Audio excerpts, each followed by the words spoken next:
In Gaza again, UNICEF said that there's 400 children either being killed or wounded in Gaza daily. Entire families are being wiped out. You alluded to that. I know some of them personally. Some believe that the U.S. credibility is at risk now because they doubt actually that you exerted enough pressure on Israel.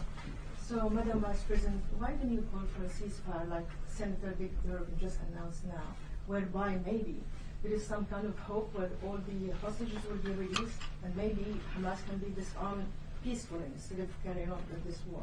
I have another question. So what I will say again is to your point about the lives that have been lost, children, innocent civilians. It is something I care deeply about. And I understand the pain, and I don't know that anyone could look at or hear the photographs or hear the stories and not feel some level of pain. The President has said, and I certainly do believe that when we think about humanitarian pauses, that we should seriously consider them, in particular as it relates to giving the opportunity and space for aid to reach Gaza and the people there, in terms of what needs to happen to create any safe passage for civilians, much less for hostages to get out. And so I do believe that that is something we should seriously consider. There's also fear among many Palestinians that Israel will carry out a transfer of Gazans to Sinai.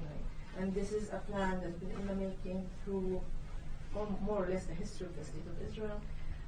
Can the United States guarantee that all Palestinians who live in now, whether for treatment or they are forced to leave for safety, they will be allowed to go back to Gaza after the war ends?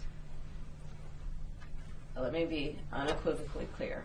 The people who have been forced out have a right to return home, and there should be no forced displacement, no forced migration, and